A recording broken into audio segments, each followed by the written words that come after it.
aí a você, ao pastor Ronaldo, por esse privilégio aí proporcionado pelo convite estendido. Eu recebo, de fato, com muita alegria e também sentindo aí o peso da responsabilidade, né? É, de fato, um assunto muito importante, é um assunto que, nesses últimos dias aí, últimos meses, tem sido assim muito apresentado de maneira bem recorrente, com algumas variações assim que acabam colocando diante de nós um desafio. E nessa ocasião nós queremos, portanto, trabalhar esse assunto e trabalhar em uma perspectiva assim cuidadosamente bíblica. Falar assim que está tratando o assunto de maneira bíblica, eu sei que já é, na verdade, até um termo assim, tanto quanto um jargão. Todos quanto apresentam esse assunto, ele dizem que essa é uma proposta bíblica, essa é uma proposta bíblica. Então, quando a gente fala que vai trabalhar o assunto a partir de uma perspectiva bíblica, eu quero dizer com isso que é fazendo uso de maneira avaliada de como o texto bíblico mesmo sugere o modo de interpretação dos seus conteúdos proféticos, né? A ideia é tentar perceber ferramentas que indiquem metodologia interpretativa no próprio texto bíblico, para que a gente consiga, então, ter uma segurança mais sólida quando vamos estar tratando aqui do assunto em si. Agradeço aí a todos que estão presentes acompanhando.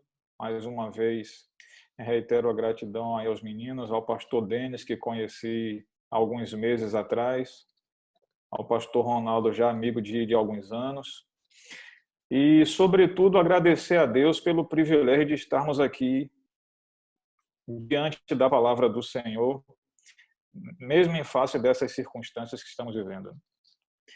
Eu vou compartilhar com vocês aqui a minha tela e vou então abrir a, a proposta do nosso estudo aqui. Compartilhando. Ok. Acredito que chegou para todos aí, né? Bom,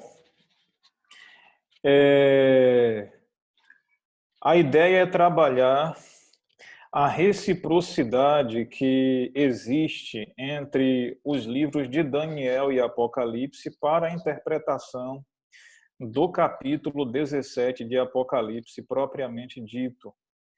E aí, então, eu quero trazer para a gente aqui a observação de duas passagens, dois textos bíblicos iniciais, que vão trazer, assim, de modo introdutório, noções de como realmente aplicar o texto bíblico em interpretação do texto bíblico em si mesmo.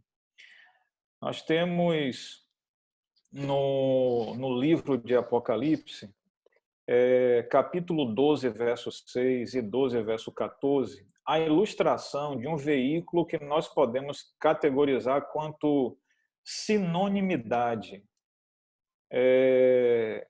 Um termo técnico utilizado para observar quando um texto bíblico está sendo utilizado por outro texto é o que nós chamamos de alusões.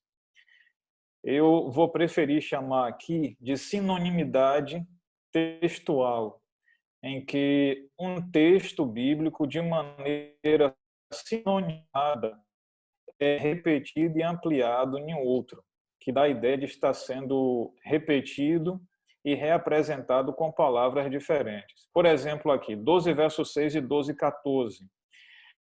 A mulher, porém, fugiu. A mulher foi dada a ela 2 asas de grande águia para que voasse. para o deserto, verso 6, até ao deserto, verso 14.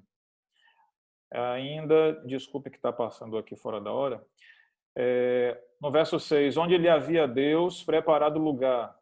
No verso 14, ao seu lugar. No verso 6, para que nele a sustentem. No verso 14, onde é sustentada.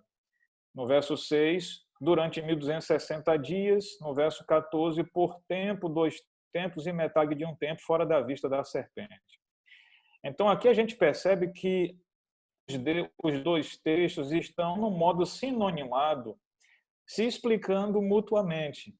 A mulher fugia, é dito que isso aconteceu na linguagem de asas de águia para voar, até o deserto, onde tinha um lugar preparado, esse lugar preparado por Deus, para ser sustentada por 1260 dias, e nós temos a explicação que 1260 dias é equivalente ao 1 tempo, 2 tempos e metade de um tempo.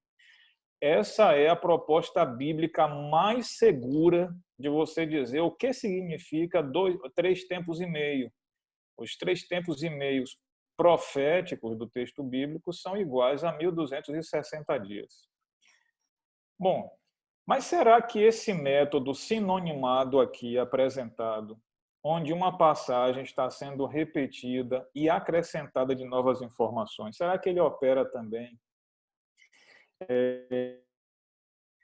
de um livro bíblico para outro livro bíblico? Aí nós vamos ver isso aqui agora no Daniel capítulo 7 e Apocalipse capítulo 13. A gente nota que isso também acontece numa abordagem interbíblica. Então, nós temos em Daniel 7 e Apocalipse 13, em Daniel 7, 4 animais que sobem do mar, em Apocalipse 13, uma besta que sai do mar. Em Daniel 7, 10 pontas em um quarto animal. Em Apocalipse 13 também, 10 pontas na besta que sobe do mar. Nós temos em Daniel 7 uma ponta com boca insolente. Em Apocalipse 13, nós temos aquela besta que sobe do mar com boca blasfema. Em Daniel 7, nós temos a figura de um leopardo. Apocalipse 13, a besta é semelhante ao leopardo. Em Daniel 7, um animal também, um dos animais é um urso. Em Apocalipse também, a besta tem pés de urso. Em Daniel, o primeiro animal que sobe do mar é um leão. Em Apocalipse 13, a besta também ela tem boca de leão. E aí nós temos em Daniel 7 uma ponta que faz guerra aos santos e prevalece contra eles. Em Apocalipse 13, essa besta fazia guerra aos santos e os venceu, diz o versículo 7.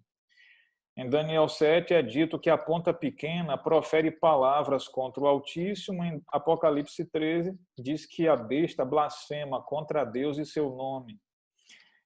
Em Daniel 7 diz que magoará os santos do Altíssimo. Em Apocalipse 13 diz que blasfema contra os que habitam nos céus. Pode parecer um contraste aqui, uma informação diferente, que esteja sendo aqui colocada um tanto forçada, mas em Apocalipse a expressão habitam sobre a terra é uma expressão categoricamente apresentada para denotar os perdidos. E, por sua vez, os que habitam nos céus seria a descrição não apenas de Deus, o Pai, do Filho, dos seres celestes, mas também dos seres humanos envolvidos com Deus, que já são tratados como habitantes do céu. Então, tem essa correspondência aqui também, que se você avaliar cuidadosamente a leitura do livro de Apocalipse, vai perceber que isso é real. E ainda nós temos os santos entregues na mão da ponta pequena, em Daniel 7, por 3 tempos e meio, e nós temos aqui a besta que sobe do mar em Apocalipse 13, tendo autoridade durante 42 meses proféticos para machucar, para judiar, perseguir a igreja, o povo de Deus, os santos aqui na terra. Olhando para isso daqui, amigos, nós notamos que realmente a ideia da sinonimidade, da alusão aqui, do uso que o Novo Testamento faz do Antigo, isso aqui é inquestionável. Todo comentarista, todo estudioso que avalia como o Novo Testamento usa o Antigo, aplica o Antigo Testamento, todos eles, sem exceção, reconhecem que aqui em Apocalipse 13, por essa combinação de informações, o capítulo que está sendo referido é Daniel, capítulo 7. Diante disso daqui, amigos e irmãos, eu proponho, então, nas próximas lâminas aqui, eu proponho que esse princípio também deve ser utilizado em Apocalipse 17. E aí, então, ele vai dizer para nós qual é o ambiente para onde João está apontando, qual é o uso que a inspiração, através de João em Apocalipse 17, esteja entendendo quanto aos livros anteriores, né, os livros que foram escritos antes do Apocalipse. Bom, desse modo, a gente nota que há uma série de indicadores entre Apocalipse 17 e Daniel capítulo 2. Vejam que até onde mencionamos aqui, tanto numa passagem curta de Apocalipse 12, 6 e 12, 14, quanto numa exposição paralela de dois textos maiores, Daniel 7 e Apocalipse 13, nós vimos que não é por uma palavra só, por um tema só, que se estabelece a correspondência, que se estabelece esse diálogo intertextual. Do mesmo modo, não é por um tema apenas ou por um termo que a gente vai encontrar o referente para Apocalipse 17, que a segurança está em você ver a composição conjunta de indicadores. Aí você tem segurança de colocar o seu pé de maneira mais sólida no ambiente da interpretação. Então, aqui nós temos em Daniel 2 e em Apocalipse 17 o termo espanto, ou seja, um fator psicológico aqui que é sofrido pelo agente humano quando está recebendo a comunicação divina. Nabucodonosor diz que fica sobremodo espantado, perturbado diante do sonho que ele teve, daquela estátua. Você vê isso no Daniel 2, versos 1 e 3. E João também ele sofre essa sobrecarga emocional em Apocalipse 17, verso 6, quando diz que ele se admirou com grande espanto diante do que ele viu. Além disso, nós temos também o tema da dominação. Em Daniel, capítulo 2, 38 e 39, é dito de reinos do mundo exercendo dominação.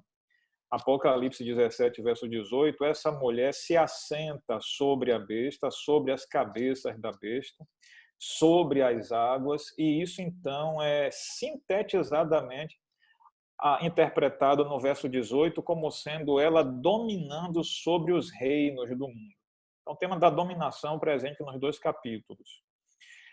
O vocábulo mistério, que é um termo muito importante em Daniel 2 e em Apocalipse 17, você vai notar que a presença dele está aí e também relacionado com a descrição da história. No capítulo 2 de Daniel, o termo mistério, que quando é traduzido lá do aramaico para o grego, é a mesma palavra grega utilizada em Apocalipse 17, você vai notar que em Daniel 2 é a descrição da história desde os dias de Daniel e Nabucodonosor, na perspectiva passada, a história desde ali até a manifestação do reino de Deus, no versículo 18, 19, 27 e 28. Então, o mistério é a descrição da história, desde Daniel e Nabucodonosor até a manifestação sobrenatural do reino de Deus. Em Apocalipse 17, por ser um texto escatológico, enfaticamente escatológico, então o termo mistério ele também é a descrição da história, só que o texto bíblico diz que na perspectiva de uma visão escatológica é a história passada, 5 caíram, a história presente, um existe, e a história futura, outro ainda não chegou. Então, note, eu vou dizer para você, João, um mistério da mulher e da besta, que ela está ali cavalgando sobre a besta. Então, a história, o mistério é 5 dessas cabeças caiu, passado, um está presente e o outro não chegou, futuro. E atinge do mesmo modo a manifestação do reino de Deus, quando, na ocasião do verso 14, é dito que o cordeiro destrói a besta e suas pontas. Então, o termo mistério, como descrição da história nos 2 capítulos. Como disse aqui, o termo mistério também se faz presente nos 2 capítulos, exigindo, para a explicação dele, exigindo a presença de um agente humano, como agente intérprete. Um agente humano em Daniel 2 e um agente divino, um agente angélico em Apocalipse 17. Então, um agente para esclarecer a profecia. Para Nabucodonosor, Daniel. Para João, um anjo. Ainda se percebe a linguagem do envolvimento sexual. Em Daniel, capítulo 2, o texto bíblico diz que a divisão dos pés em ferro e em barro, do mesmo modo que os dedos em ferro e em barro, eles vão se misturar por meio de semente de um homem. Tradução literal do termo aramaico ali, se misturarão, desculpem, por semente de um homem, mas não se unirão. Então, a ideia aí de a mistura por semente humana ou semente de um homem é uma metáfora utilizada no texto bíblico para denotar envolvimento sexual. Por isso, nós temos traduções que já interpretam na tradução e colocam se misturarão mediante casamento, que é uma metáfora aqui, ou melhor, é uma significação da metáfora misturar por semente humana. Mas veja, a linguagem do envolvimento sexual aí. E quando vai para Apocalipse 17, temos a meretriz com a qual se prostituem os reis da terra. Veja que até coincide a mistura com os reis da terra, que no versículo 12 e 13 é descrito como as 10 pontas, e aqui em Daniel 2, os pés da estátua com os seus dedos, que são os últimos reinos mencionados na história da estátua também. Você tem uma correspondência óbvia aqui, através da linguagem de envolvimento sexual. Bom, além disso, nesses 2 capítulos, nós temos a linguagem da tentativa ecumênica, que sofre frustrações pela manifestação do reino de Deus. Nós já vimos aí que o ferro e o barro nos pés da estátua tenta se manter unido, mas eles não conseguem. Se misturam, mas não conseguem permanência. E o texto bíblico diz que nos dias desses reis, nessas tentativas de ecumenização acontecendo aqui, nos dias desses reis, o rei dos céus vem e estabelece um reino que não passa jamais. Então, as tentativas ecumênicas são frustradas absolutamente pela manifestação do reino de Deus. Em Apocalipse 17, nós temos aí nos versos 12 e 13, a tentativa ecumênica, quando diz que eles têm só um pensamento, as 10 pontas, os reis, e oferecem à besta o poder e a autoridade que possuem. Então, você tem uma ação ecumênica frustrada no verso 14, porque o Cordeiro de Deus os vence e os destrói de tudo. Então, essa é uma outra correspondência absolutamente inegável, né? Existe, de fato, do mesmo jeitinho aí.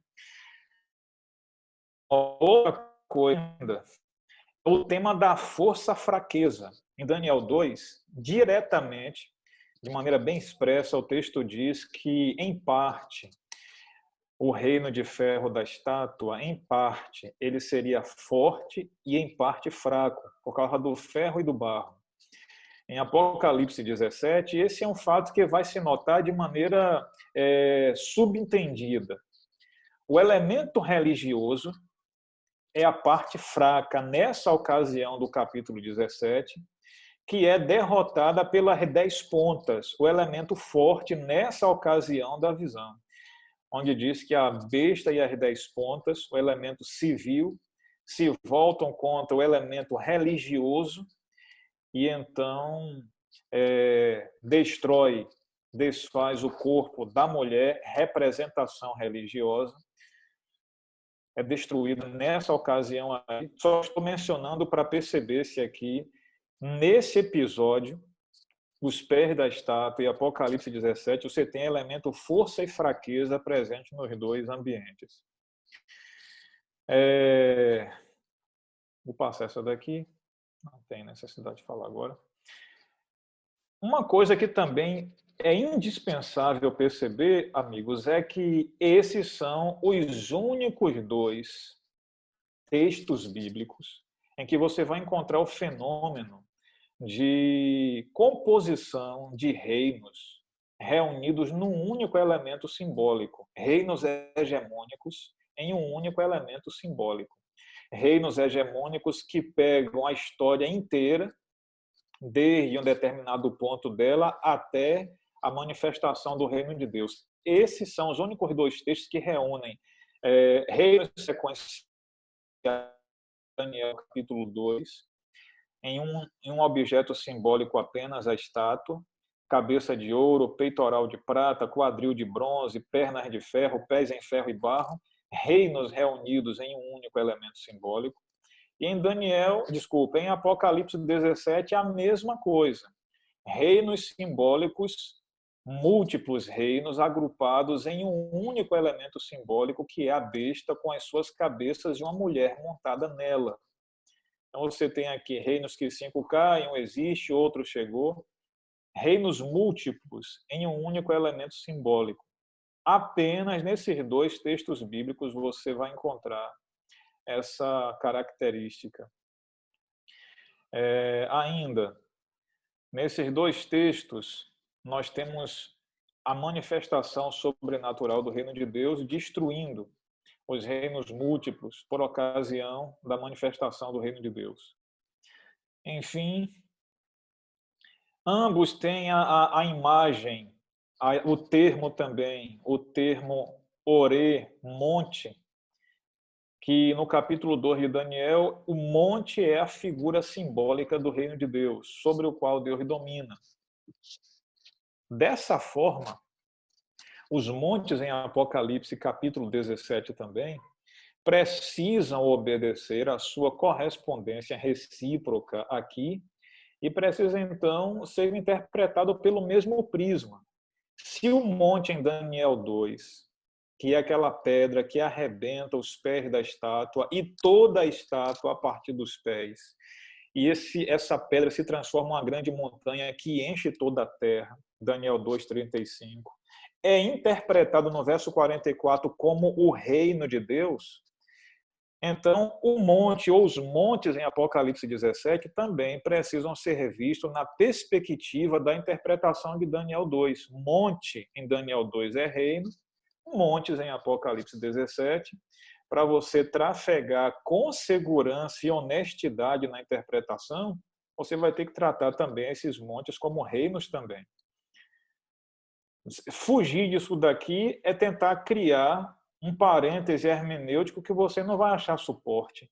Você não vai encontrar em nenhum outro lugar em texto profético a representação de monte para lhe dar um outro tipo de símbolo, um outro tipo de correspondência. Então, o seguro é tratar, de fato, o monte como reinos. Nos dois, eu expliquei isso daqui, nos dois também, nós temos o uso do termo cabeça como corresponder ou rei. Aí nós temos um grupo de pessoas ultimamente que tem proposto que as cabeças da besta de Daniel, as cabeças da besta de Apocalipse 17 são pessoas específicas. E aí dizem que a palavra cabeça em texto simbólico, ela pode ser utilizada como texto profético simbólico, pode ser utilizado como pessoa, porque Daniel disse para Nabucodonosor: tu és a cabeça de ouro. E aí então a gente avalia essa informação com cuidado e percebe que ela é uma conclusão equivocada. Porque em Daniel 2, quando Daniel fala para Nabucodonosor, você é a cabeça de ouro, ele está falando para Nabucodonosor como representação hegemônica do reino, mas não como pessoa. Porque se fosse assim, Daniel diz, depois de ti vai se levantar um reino de prata inferior ao teu. Se Nabucodonosor fosse a cabeça de ouro, o reino de prata deveria ser o filho dele, Evil-Merodach, que assumiu o reino logo após a morte dele. E aí, em seguida, o bronze teria que ser Neriglissar, que era cunhado do Evil-Merodach, não era nem de sangue conjunto. E depois, então, teria que vir o ferro, seria Labashi-Marduk.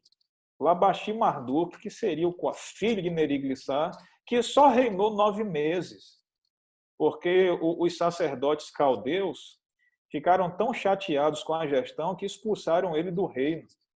E aí, então, colocou Nabonido, casado com Nitócles, que era filha do Nabucodonosor, botou Nabonido no reino, e Nabonido, então, seria agora aqui, rapaz, o reino rocha, o reino pedra, que encheria toda a terra. Mas Nabonido tem um filho primogênito chamado Belsazar, que é o de Daniel capítulo 5, que é derrotado pelos Medo-Persas. Então, não há possibilidade alguma de dizer que cabeça pode representar aqui uma pessoa específica. Porque se Nabucodonosor fosse a cabeça, ele teria que ter durado mais 25 anos de gestão, e aí então os Medo-Persas derrubarem a ele pessoalmente. Mas Deus é tão bondoso que o próprio livro de Daniel diz, no capítulo 5, quando os Medo-Persas derrubam Babilônia, já era Belsazar, o rei corregente de Nabonido, que estava no trono. Então, Nabucodonosor não é a representação hegemônica como cabeça em pessoa ali, ele não é. O termo cabeça não está sendo dito que ele é a cabeça especificamente, individualmente, mas ele é a expressão da inteireza hegemônica de Babilônia, que depois da morte dele durou pelo menos 25 anos ainda.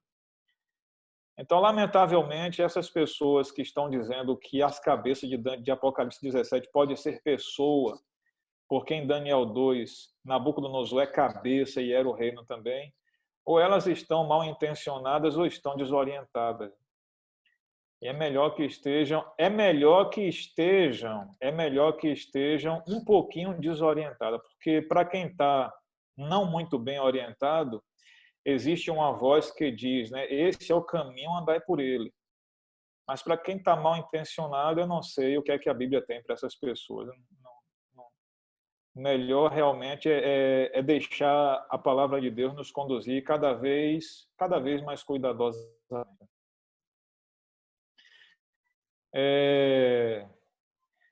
Já expliquei isso daqui. Já expliquei também. Pronto. Essas correspondências aqui, irmãos, elas sugerem para nós, eu creio que deva ter sido notado aqui, que, de fato, Apocalipse 17 e Daniel 2 estão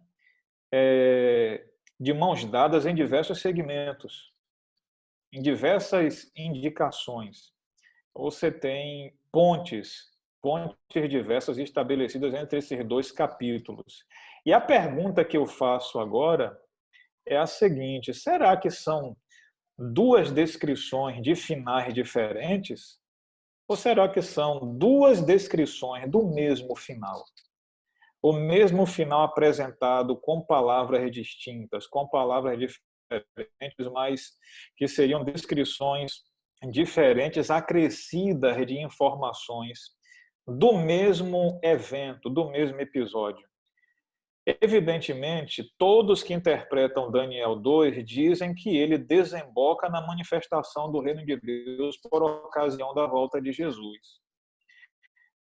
E todos que interpretam Apocalipse 17 dizem que aquilo ali é uma descrição da destruição final por ocasião da volta de Jesus, que vai acontecer sobre a besta.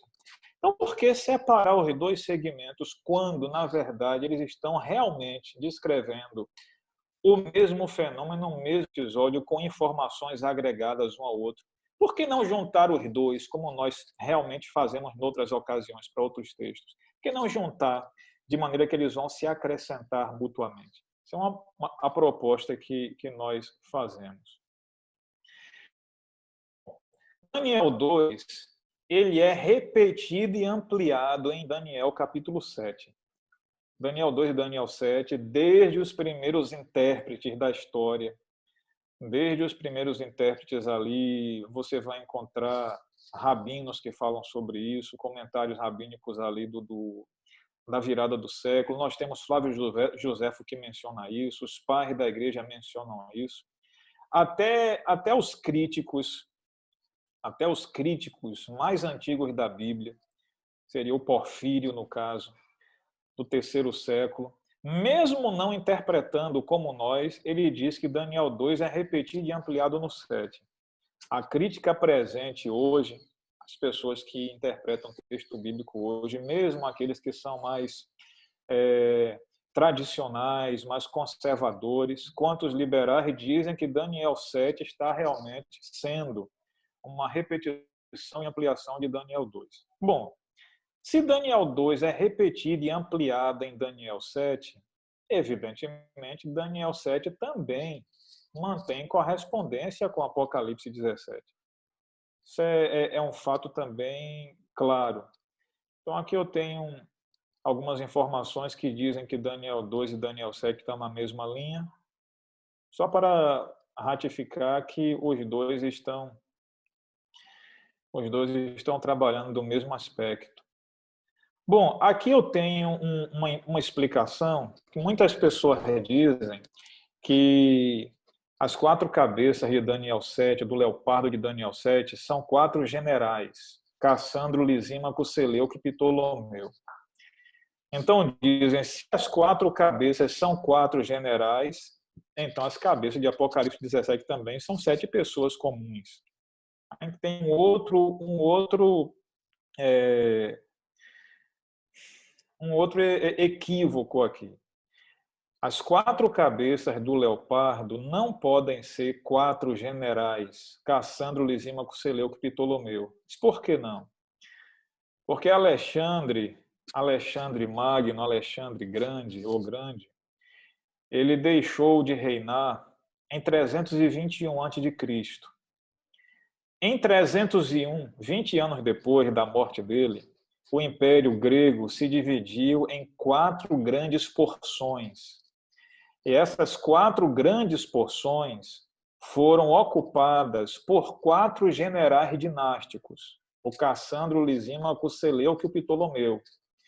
Se esses 4 generais forem em si mesmos, individualmente, as 4 cabeças do leopardo de Daniel 7, eles teriam que ter vivido pelo menos 250 anos até que viesse o 4º animal, o 4º reino, Roma, e então eles seriam mortos por esse novo reino.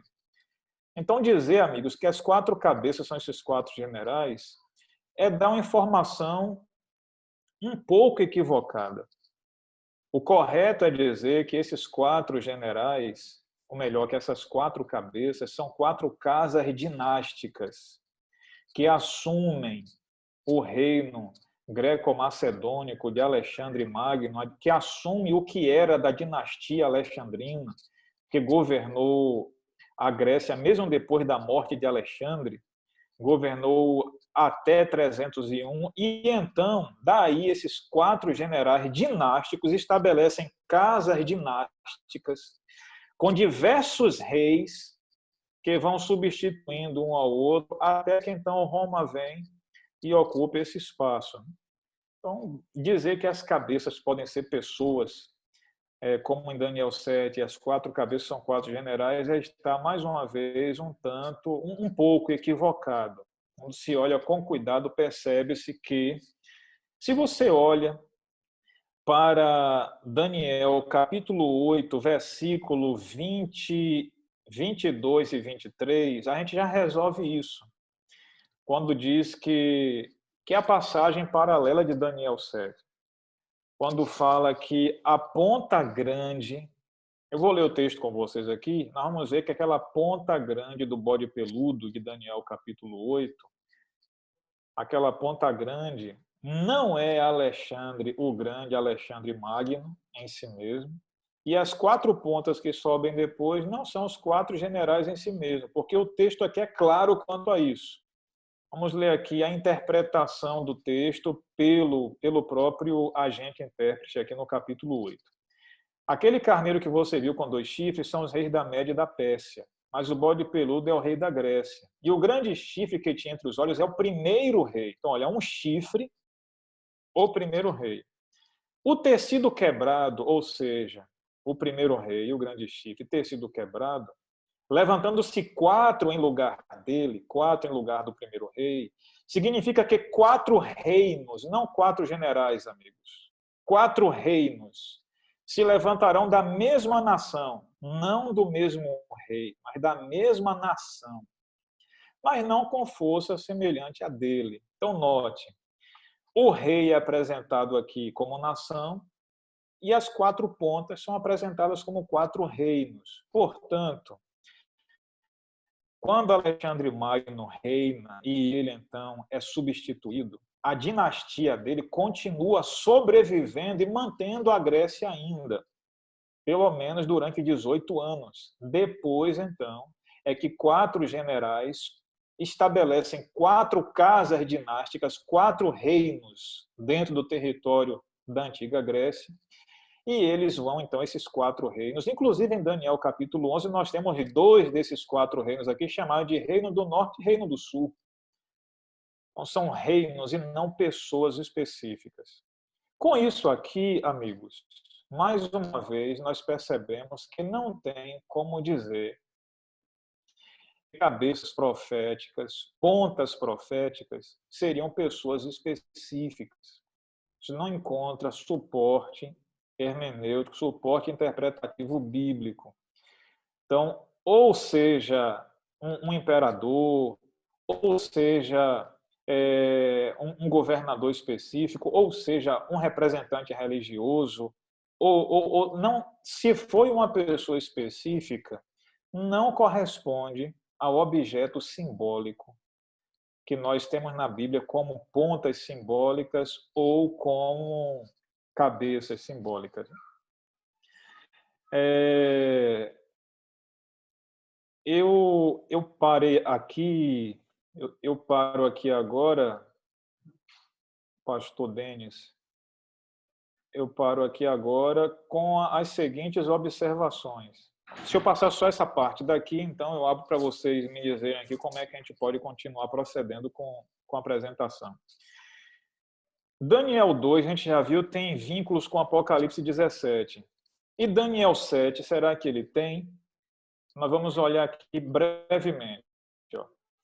Em Daniel 7, nós temos um animal com 10 pontas, em Apocalipse 17, uma besta com 10 pontas. Em Daniel 7, uma ponta religiosa. Em Apocalipse 17, uma meretriz, absolutamente um objeto religioso. Em Daniel 7, a ponta religiosa briga com as outras 10 pontas e derruba 3.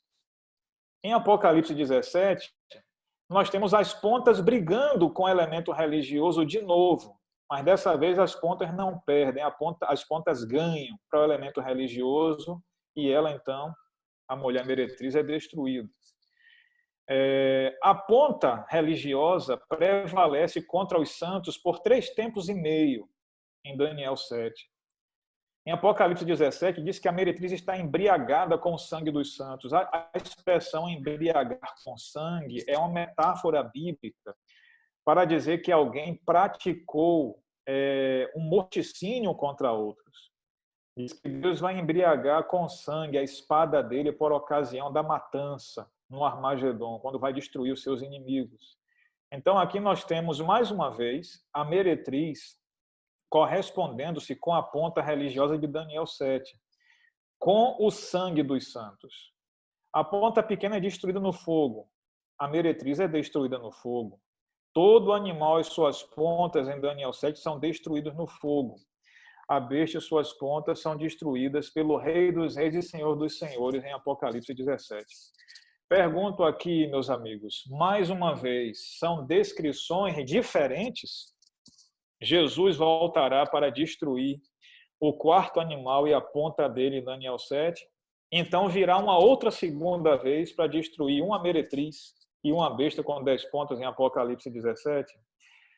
A gente percebe que tudo corrobora, tudo indica, tudo acaba favorecendo de que nós temos 2 descrições do mesmo final. Ou melhor, até aqui, 3 descrições do mesmo fim. Um em Daniel 2, um em Daniel 7 e uma outra em Apocalipse 17. Denis, eu paro aqui agora e, de repente, se você tiver alguma observação a colocar aí com os meninos, a gente pode parar e eu, então, poderia passar aqui agora para a outra parte, que quantas bestas tem em Apocalipse, no livro de Apocalipse, de bestas de 7 cabeças. Quantas nós temos lá? Se uma, se duas? E então propor aqui o que seriam, então, essas cabeças. Quem seriam essas cabeças? Se vocês quiserem, eu posso parar aqui para observação, ou então a gente já toca continuando direto. Pastor, eu prefiro que você continue conduzindo a exposição e depois, ali no final, a gente separa algum tempo para as pessoas que estão acompanhando tirarem alguma dúvida, fazer alguma pergunta. Pode continuar a exposição, a gente está acompanhando com atenção aqui. Tá ok, obrigado. Até aqui, irmãos, nós temos Daniel capítulo 17, intertextualmente, via alusões, e essas alusões por repetição de palavras, ou seja, repetições linguísticas, por repetições temáticas, você vê que os temas são parecidos, e por repetição de estrutura, você tem uma variedade de indicadores múltiplos, um conjunto, que quando você olha para fora de Apocalipse 17, qual é o texto que ele está apontando por composição? A gente vê que ele está apontando para Daniel 2 e para Daniel 7. Mas quando ele aponta para dentro dele, intratextualmente, quem seria o referente de Apocalipse 17? É a isso que nós vamos estar trabalhando agora aqui. Deixa eu passando aqui, deixa eu ver. Eu vou compartilhar uma outra tela minha aqui. Compartilhar uma outra tela. Ou melhor, vamos tocar com essa daqui mesmo. Só um minuto, por gentileza.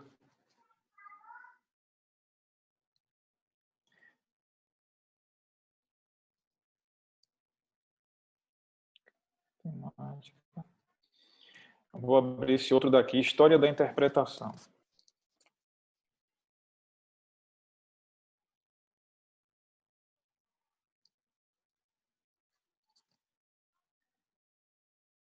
Ok.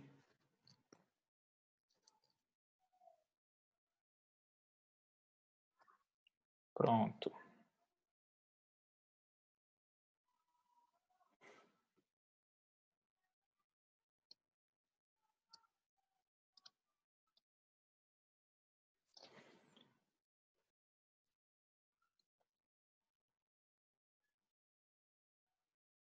Pronto, é isso daqui. Ok. Quando nós fazemos uma observação do termo besta no livro de Apocalipse, para a gente descobrir quantas bestas de 7 cabeças são apresentadas no livro, isso nos ajuda com segurança a estabelecer aqui qual é o pano de fundo de onde João está recolhendo informações para apresentar a identidade da besta. Então,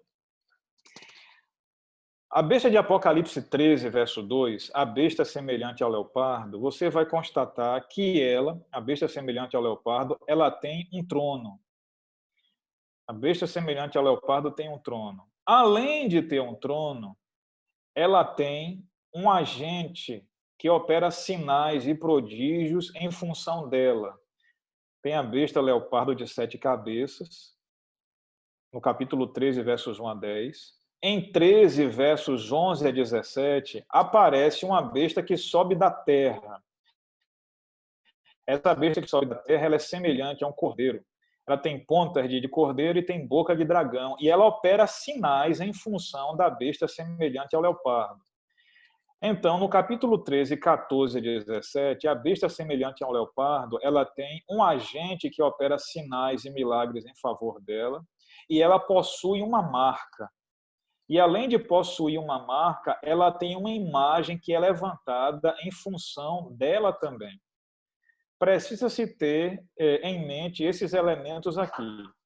A besta de 7 cabeças, de capítulo 13 de Apocalipse, tem um trono, tem um agente que opera sinais em função dela, tem uma marca e tem uma imagem que é levantada em promoção dela mesma. No capítulo 14, versículo 9 e versículo 11, a palavra besta aparece de novo. E quando aparece ali, diz que essa besta tem uma imagem e tem uma marca. Então você vai notar que, por correspondência aqui linguística, essa besta, então, no capítulo 14, verso 9 e 11, é a mesma besta semelhante a um leopardo, porque tem imagem e tem marca. No capítulo 15, 2 e 16, 2, falando já da época das pragas, 16, verso 2, a informação quanto à besta que se percebe ali é a besta que tem imagem e tem marca. Então você vai concluir por correspondência que seria a besta semelhante ao leopardo, mais uma vez mencionada. Em 16, verso 10, uma das pragas é derramada sobre o trono da besta. Bom, qual é a besta que tem trono? 13 de Apocalipse, verso 2, a besta semelhante a um leopardo é aquela que recebeu o trono, que o dragão deu o trono para ela. Então, de Apocalipse 13, 2 a 16, 10, por repetição de palavras, de termo, nós temos a mesma besta aqui implicada. A besta de 7 cabeças implicada é aquela semelhante ao leopardo. Quantas bestas de 7 cabeças, de Apocalipse 13 até Apocalipse 16, quantas? Provavelmente uma única besta. Se você for pesar as evidências, até aqui as evidências todas apontam para uma única besta, a besta semelhante ao leopardo. Quando chegamos no 16, verso 13, 16, 13 a 16, apresenta-se lá no texto o dragão, a besta e o falso profeta. Não fala mais nada acerca de quem é a besta e de quem é o falso profeta. Em Apocalipse 16, verso 13 a 17, diz: Eu vi sair da boca do dragão, da besta e do falso profeta, 3 espíritos imundos semelhantes a rãs. Aí diz que são espíritos de demônios que operam sinais e prodígios, que vão em redor do mundo inteiro, juntando os reis para a peleja do dia do Deus Todo-Poderoso. Como nós não temos informação nenhuma de quem é essa besta do 16, de quem é esse falso profeta, nós temos que perceber, então, quais são os temas em torno deles. Então, o tema 1 é um ajuntamento ecumênico. Eles vão em torno dos reis do mundo inteiro para juntá-los numa peleja, o tema da peleja, no dia do Todo-Poderoso. Você tem que perceber o seguinte: olha, eu tenho então aqui, rapaz, umas informações temáticas. Eu tenho uma besta, não diz nada de quem é ela, acerca dela. Falso profeta não diz nada acerca dele, mas diz que estarão envolvidos numa ação ecumênica, juntando os reis do mundo todo, para uma peleja no dia do Todo-Poderoso. Aí então você compara essa passagem bíblica com a de Apocalipse 19. Nós vemos lá em Apocalipse 19, versículo 19 e 20 especificamente, que aparece ali então a besta, junto com o falso profeta, e a besta reunida com os reis do mundo inteiro para a peleja, e nesse dia da peleja do Todo-Poderoso eles são derrotados. Então, olha, os personagens de Apocalipse 16 voltam a se apresentar aqui, com exceção de um, só não menciona o dragão. Menciona a besta e menciona o falso profeta, com os mesmos temas compartilhados, com o ajuntamento ecumênico, com a peleja e com o acréscimo da derrota. No 16 diz que a peleja era do dia do Todo-Poderoso E no 19 diz quem é esse Todo-Poderoso. É o Senhor dos Senhores que derrota essa coalizão conjunta aqui contra o reino de Deus. Mas o interessante é que diz coisas acerca da besta e diz coisas acerca do falso profeta. Diz que a besta que está reunida ali é aquela que tem uma marca e que tem uma imagem em função dela. E diz até quem é o falso profeta. Diz que o falso profeta é um cidadão que opera milagres em função dessa besta. Bom, esse falso profeta é um agente miraculoso. E aí nós vamos perceber que esse texto está explicando a besta que sobe da terra lá no capítulo 13 e que é o agente que faz milagres diante da besta de 7 cabeças semelhante a um leopardo. Então esse texto já está dizendo para nós que o termo falso profeta é um termo técnico para falar da besta que subiu da terra. Aquela besta que subiu da terra lá, ela atua como um falso profeta, fazendo milagres e sinais diante da besta semelhante ao leopardo. E aqui, então, ela é chamada de falso profeta. Isso é uma informação, eu sei que já é do conhecimento de muitos, mas é interessante colocar isso aqui também. Então, notem, amigos, que besta é essa? De Apocalipse 16. Se no texto paralelo a ela, no capítulo 19, é a besta que tem uma imagem, que tem uma marca, então a besta outra vez, por implicação aqui, amigos, a besta é a besta semelhante ao leopardo. E se a gente abrir um espaçozinho aqui e colocar a besta do 17 dentro, aí a coisa começa a ficar... Mas por quê? O que a gente vê 17 com isso que esse camarada está dizendo aqui? Olha só o que é que tem que ver. No capítulo 17, versos 12 a 14, nós temos também o termo besta mencionado. Nós temos o tema do ajuntamento ecumênico mencionado também. 12, versículo 13, diz lá que tem eles um só pensamento, as 10 pontas, viu? As 10 pontas ou os 10 chifres, tem eles um só pensamento e oferecem à besta o poder e a autoridade que possuem. Aí vem o próximo tema. Pelejarão contra o cordeiro, olha o tema da peleja. E aí vem o tema da derrota, mas o cordeiro os vencerá. E diz quem é o cordeiro. É o rei dos reis e senhor dos senhores. Quando você vai para 19, verso 16, o que derrota a besta lá, que tem a marca e a imagem, e derrota o falso profeta, 19, verso 16, diz o mesmo termo. Eles são derrotados pelo Senhor dos senhores e pelo Rei dos reis. Então, você tem outra vez a correspondência temática sugerindo, portanto, que essa besta do capítulo 17, ela é a mesma besta do capítulo 16 e do capítulo 19, por correspondência de temas: ajuntamento ecumênico, peleja e derrota. Mas além disso daí, nós temos uma outra eventual correspondência entre a besta do 13 e a besta do capítulo 17. A experiência da besta do 13, ela é semelhante à biografia da besta do 17. Lembre que no 17 o anjo diz assim: olha, venha que eu vou te dizer o mistério da besta e da mulher. A besta que você viu, aí vai fazer a biografia dela. A besta que você viu era, não é, está para subir do abismo e vai à destruição. E aqueles que habitam sobre a terra, cujo nome está escrito no livro da vida do Cordeiro, se maravilharão, vão se maravilhar, se admirarão, vendo a besta que era e não é, mas aparecerá. Então ele dá uma biografia da besta do 17. Então olhem a biografia do 17 aí, comparada à experiência da do 13. A do 13 ela foi um poder atuante. A do 13 ela teve o poder retirado, recebeu um golpe de morte no final dos 42 meses. E o poder foi restaurado, a chaga mortal foi curada. E aí vocês vão ver aqui, por correspondência, ó, a besta do 13, ela foi atuante. A do 17 diz que a besta ela era. A do 13, o poder foi retirado com golpe de morte. No 17, a besta não é. No 13, ela teve a sua chaga mortal curada. No 17, ela virá, vai subir do abismo. No 13, quando ela é curada da morte, todos os que não estão no livro da vida adoram essa besta e aclamam essa besta. No 17, aquela que sobe do abismo, quando ela sai do abismo, ela é aclamada por todos que não estão escritos no livro da vida.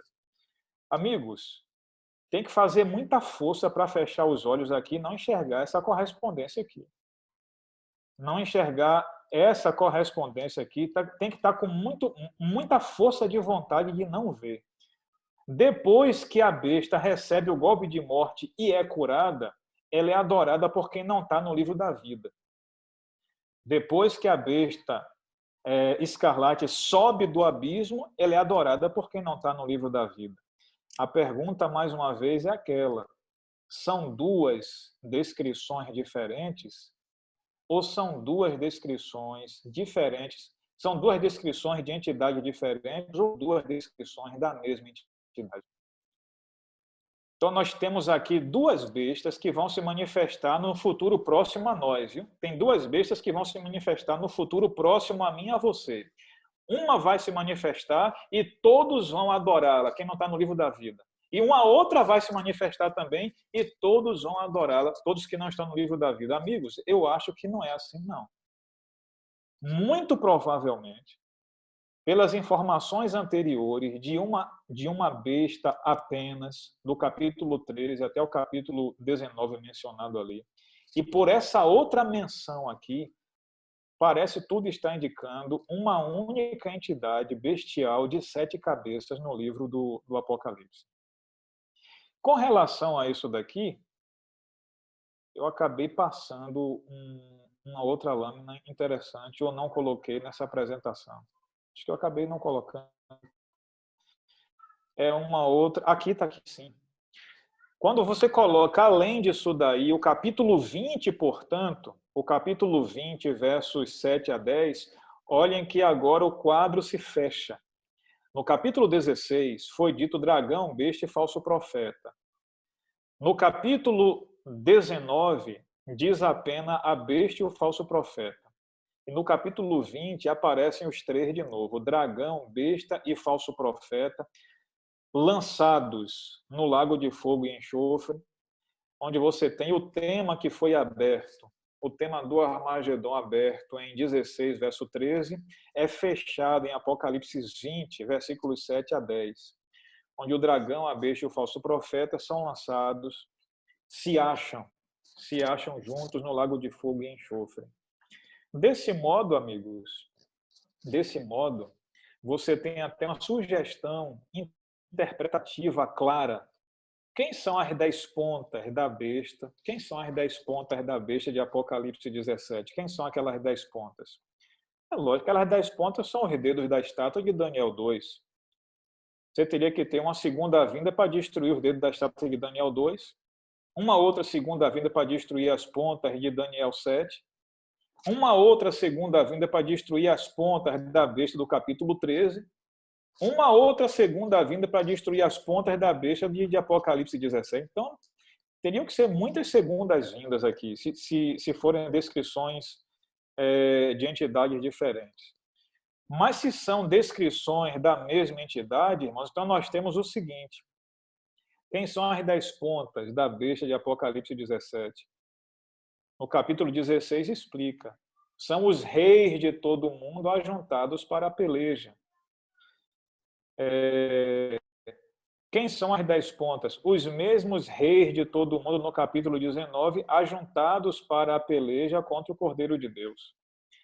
Então, o método, o princípio de repetição, ampliação, ele parece ser mais seguro para identificarmos de quem realmente o texto esteja se tratando.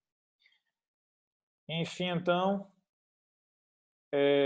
o que seria, portanto, agora... Quem seria o oitavo rei, então? Aqui cabe-se fazer algumas perguntas, amigos. Olha só, você vai olhar para o texto e fazer perguntas para o texto. Quem é o oitavo rei? Você pega o texto bíblico aí, Apocalipse 17.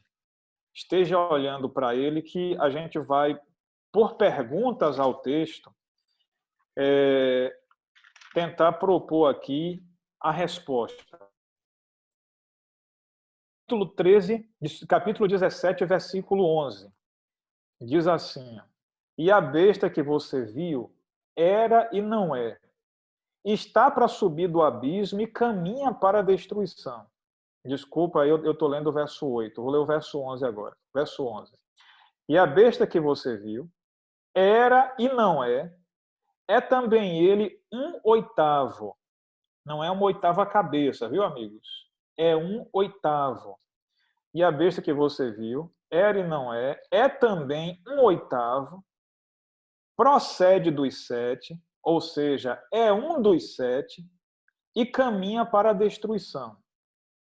Então, nós temos algumas informações nesse texto aqui quanto a quem é o 8º. Pergunto, quem é o 8º rei? O texto diz, olha, o 8º rei, ele é um dos 7. Essa expressão é dos 7, ela acontece 4 vezes no Novo Testamento. 4 vezes, a expressão grega é exata. Estevão é um dos 7 diáconos, diz lá. Tem gente que diz que esse 8º rei aqui, ele é a composição de toda a besta. Então, ele é a 7ª cabeça, que também é o 8º, é a composição de toda a besta. Não cabe, amigos. Por quê? Estevão era um dos 7 diáconos. Ele não era os 7 diáconos. No capítulo 17 aqui de Apocalipse, volta a acontecer essa mesma expressão. Veio um dos 7 anjos. Então, esse anjo aqui que traz para João aqui a visão é um dos 7 anjos que tem as 7 taças que se derramam sobre o mundo. Então, ele não é os 7 anjos nele, ele é um dos 7, diz o texto. No capítulo 19, no capítulo 21, verso 9, de novo aparece, veio um dos 7 anjos que tem as 7 taças e cheio dos últimos flagelos. A expressão é um dos 7. Nos outros textos onde ela aparece, representa um entre um grupo de 7. Então, quem é o 8º rei? Bom, o 8º rei é um dos 7 reis. É o que está sendo dito aqui. Ele procede dos 7, ele pertence aos 7, ele é um dos 7. São traduções possíveis para a expressão grega que nós encontramos aqui. E aí, então, outra pergunta. Bom, ele é um dos 7, sim, e ele vai à destruição. Está dizendo aqui, ele é o que vai à perdição ou destruição. Aí você faz a outra pergunta. E quem é que vai à perdição? Bom, é um dos 7 e vai à perdição. Aí você olhe, por favor, para o 17, verso 8. O 17, verso 8 diz: e a besta que eu vi, a besta que você viu, era e não é, está para emergir do abismo e vai para a destruição. E há aqueles que habitam sobre a terra, cujo nome não foi escrito no livro da vida desde a fundação do mundo, se admirarão vendo a besta que era e não é, mas aparecerá. Bom, a besta que vai para a destruição, aqui, ela é a besta que vai ser aclamada por quem não está no livro da vida. Aquele que vai à destruição, ou seja, o 8º rei, ele vai ser aclamado por quem não está no livro da vida. Olha só. Aí você faz a outra pergunta. Eu até adiantei aqui. Quem é que vai à perdição? Primeira pergunta. Quem vai à perdição? O texto diz, é a que sobe do abismo. E quem é que sobe do abismo? É aquela que vai ser aclamada por quem não está no livro da vida. Pronto. Quem é que vai ser aclamado pelo... Quem é que vai ser aclamado por quem não está no livro da vida? Aí você vai para Apocalipse 13, verso 8, e diz, a besta que recebeu um golpe de morte sobreviveu. Quem é que recebeu um golpe de morte e sobreviveu? Roma Papal. Roma Papal recebeu um golpe de morte e sobreviveu. E vai ser aclamado por quem não está no livro da vida. Aí você lança as perguntas. O 8º rei é um dos 7, e é o que vai à destruição. O que vai à destruição é o que sobe do abismo. E o que sobe do abismo vai ser aclamado por quem não está no livro da vida. E aquele que vai ser aclamado por quem não está no livro da vida é a besta que recebeu um golpe de morte e sobreviveu. Ou seja, o papado revivido do seu golpe de morte. Se você respirar com calma, e diante do que eu falei aqui, visto que estou adiantando, sendo um tanto rápido no que eu estou apresentando, se você refletir com cuidado nisso daqui, você vai perceber que realmente o quebra-cabeça ele se monta. O oitavo é um dos 7 e vai à destruição. E o que vai à destruição é o que sobe do abismo. E o que sobe do abismo recebe a aclamação de quem não está no livro da vida. E quem é que recebe a aclamação de quem não está no livro da vida? O papado que recebeu o golpe de morte e sobreviveu, irmãos. Então, por conclusão de indicação aqui, lógica, por cadeia aqui de encadeamento lógico, quem é o oitavo rei? O oitavo rei é o papado revivido do golpe de morte. Não é uma oitava cabeça, é uma cabeça que pertence às 7 e que terá um outro momento depois dessa sequência de 7 reis passados. Seria o oitavo rei, portanto. E aí, então, a proposta aqui é a seguinte: se nós temos uma besta apenas, uma única besta, e essa besta é aquela que sobe do abismo, essa besta é aquela que recebeu o golpe de morte e sobreviveu, e essa besta é a mesma do capítulo 13 de Apocalipse. Se é uma única besta, então vamos ver quais seriam as suas cabeças.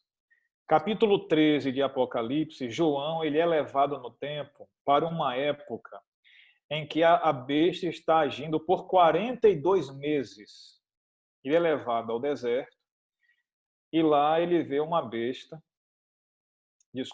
capítulo 13, o dragão dá poder e autoridade à besta, e a besta, ela atua por 42 meses perseguindo os santos e matando muitos dos santos. Então, João vai para o que é a ponta pequena de Daniel, capítulo 7. Então, Roma Papal. Roma Papal seria, então, a quinta cabeça. E eu vou voltando aqui, do mesmo jeito que você encontra em Apocalipse 13. No capítulo 13 diz que ele viu uma besta subir do mar, e essa besta ela era semelhante a um leopardo. E diz então que essa besta tinha 10 pontas. A primeira coisa que ele fala da besta é que ela tinha 10 pontas. Ou seja, ele está falando do quarto animal de Daniel 7, de Roma pagã. Depois ele diz que ela é semelhante a um leopardo, que é o terceiro reino de Daniel capítulo 7. Semelhante a leopardo seria a descrição da Grécia. E então diz que tem pés de urso. Mais uma vez, Daniel 7, o urso, o segundo animal, o segundo reino. Boca de leão, o primeiro reino, Babilônia. Então você olha que João ele está, de fato, colocando em Apocalipse 13 o seguinte: eu estou fazendo a continuidade do que Daniel já começou. E ele aponta para trás de maneira bem ordenada. Ele fala das pontas, quarto reino. Em seguida, o leopardo, terceiro reino. Em seguida, o urso, segundo. Em seguida, o leão, o primeiro. Ele aponta ordenadamente para trás. Fala do quarto, terceiro, segundo e primeiro reino. A origem que sobe do mar. E aí, então, a ênfase é aquela quinta cabeça, o quinto reino. O quinto que está atuando com força, que recebeu o trono. Se recebeu o trono, portanto, é um reino. Recebeu o trono do dragão. O dragão deu o trono, o poder e a autoridade. Então, se deu o trono, agora é um reino de fato. E ele atua por 42 meses. Seriam, então, essas aqui as primeiras 5 cabeças. Quem seria a sexta cabeça, então? Seria, então, a cabeça que golpeia de morte a quinta. Quem foi que golpeou de morte? E notem, amigos, a indicação mais segura para a sexta cabeça é a cabeça que tem que golpear de morte a quinta. Mas por que eu estou dizendo isso? Porque no capítulo 13 diz que essa nova cabeça ela golpeia de espada a besta semelhante ao leopardo, a cabeça atuante, ela recebe um golpe de espada, ela foi ferida à espada e então sobreviveu. Então, essa quinta cabeça ela é derrubada com um golpe de espada. E quem foi que golpeou para a morte a soberania, então, a hegemonia de Roma papal? França revolucionária, escutem, não estou falando aqui França secular em si mesma.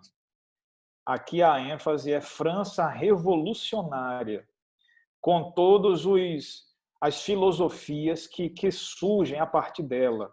Iluminismo, racionalismo, naturalismo e todas essas coisas que golpeiam de morte a velha existência do regimento dos reinos humanos, que eram todos autoritários, perseguidores, não havia distinção entre civil e religioso. Então, tudo isso recebeu o golpe de morte com a chegada de França revolucionária.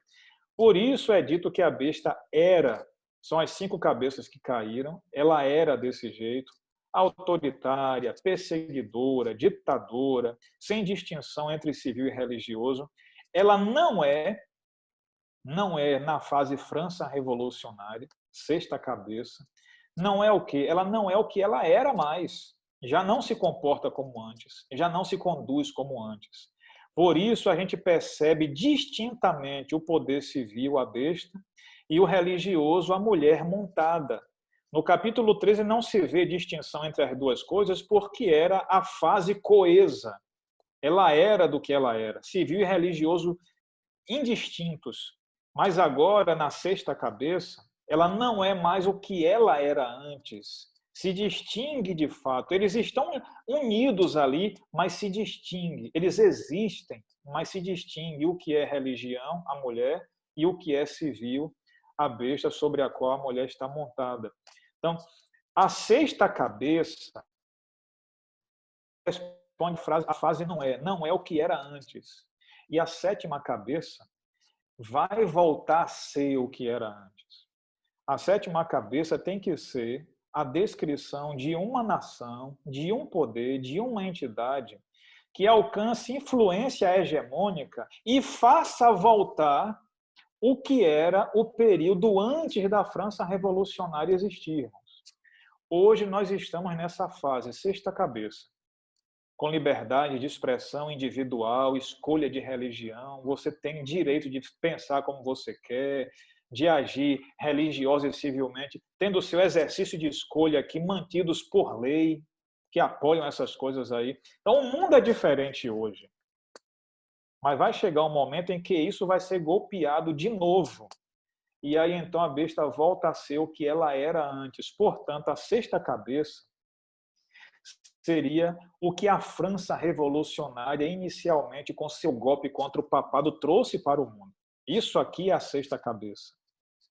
Esse golpe que foi dado, que colocou para a morte. E o texto grego diz, foi golpeada para a morte mesmo. Foi colocado para morrer, para cair no silenciamento mesmo. E então diz que isso vai voltar a acontecer. Na minha perspectiva, portanto, quem seria a sétima cabeça? A sétima cabeça seria o cordeiro, com a sua fala de dragão. Ou seja, o protestantismo apostatado, primeiro, a partir dos Estados Unidos da América, porque é a nação que nasce como nação protestante. Se tem uma nação que nasceu com um DNA, com um embrião de protestantismo, é a Nova Inglaterra, os Estados Unidos da América. Porque ele vem, não é algo de novo, é algo que já está do mundo antigo, é uma extensão da Nova Inglaterra, do Novo Mundo, é a filha, né, da Europa, os Estados Unidos, no seu DNA inicial como nação protestante, com liberdade civil e religiosa. Então, essa é a sétima cabeça, mas quando é que vai ser a sétima cabeça? Será a sétima cabeça quando a sua boca de dragão se abrir, mandando o mundo inteiro fazer uma imagem à besta que foi golpeada de morte e sobreviveu. Então, amigos, a sétima cabeça vai ter a sua extensão mundial, a sua influência mundial em promover a recuperação do velho mundo. quando o protestantismo apostatado nos Estados Unidos inicialmente começar a forçar as leis religiosas, a forçar as leis civis a se adequarem com lei religiosa, quando o religioso pressionar o civil lá, aí então, amigos, nós temos a boca do dragão fazendo voltar a besta a ser o que ela era antes. Ela sair do abismo e ela voltar a praticar o que ela fazia antes. Então, notem que aqui a sétima cabeça, ela tem uma característica que você vai perceber no capítulo 13. Ela é simultânea. A sétima cabeça, no capítulo 17, ela é simultânea ao oitavo rei. 5 caiu, diz o texto. Uma está. A outra ainda não chegou. Quando vier, dura pouco tempo. Bom, 5 caiu. Uma está, é a sexta. A outra não chegou, é a sétima. Vai durar pouco tempo. Então, a sétima vem e dura pouco tempo. Aí o texto diz, a besta que você viu era, já não é também um oitavo, pertence ao grupo dos 7 e vai à destruição. Ou seja, vai durar pouco tempo. Um oitavo também vai durar pouco tempo. Então, você tem a sétima que vem, dura pouco tempo, e com ela também vai estar um oitavo, que vai demorar pouco tempo, porque vai à destruição.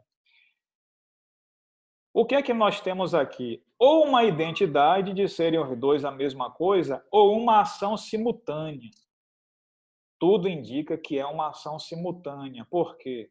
Porque no capítulo 13, você tem a besta golpeada de morte, e então sobrevive, e simultaneamente você tem a besta que sobe da terra, fazendo o mundo inteiro se conduzir à adoração dessa besta que, ferida de morte, sobreviveu. Então, se você tem uma simultaneidade no capítulo 13, a besta ferida de morte mais curada, sendo aclamada por uma outra besta para que o mundo a adore, simultaneidade. Ação simultânea, duas ações acontecendo no mesmo momento. A besta ressuscitada sendo aclamada por uma outra. No capítulo 17, a mesma coisa. A besta, a sétima cabeça, vem durar pouco, e com ela um oitavo, que por sua vez será aclamado por quem não está no livro da vida. Então, tudo indica que a sétima cabeça tem uma influência mundial e que atua juntamente com o oitavo rei, que seria a quinta cabeça revivida, a quinta cabeça que sobe do abismo. Senhores, eu não passei para vocês aqui, as visões que são apresentadas na igreja até hoje. Nós temos, só no comentário bíblico adventista, 5 propostas interpretativas possíveis, 5 propostas. Uma delas, a segunda proposta presente no comentário bíblico adventista, ela sugere essa realidade que eu acabei de apresentar para vocês. Então, isso não é algo novo. Essa é uma interpretação nova, está chocando aqui com o que está sendo apresentado por pessoas da igreja hoje. Isso não é novo, irmãos. Essa é uma indicação já desde a época pré-histórica do nosso comentário bíblico adventista. Já existe desde aquela época. Eu só estou aqui acrescentando novas informações que corroboram, para mim, ao meu ver, que corroboram com aquela proposta interpretativa. Então, eu não apresentei a proposta que começa do Egito e da Síria. Eu não apresentei a proposta que fala de 7 formas de governos em Roma. Não apresentei aquela proposta que diz que o número 7 é um número que dá a ideia de plenitude no Apocalipse, então seriam todos os reinos de todas as épocas. Eu não apresentei isso.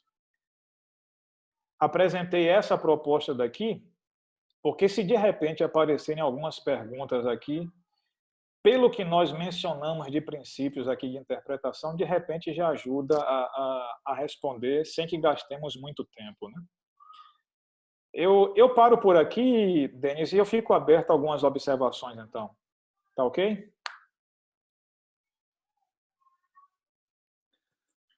Tudo bem, pastor Israel. Muito obrigado pela exposição.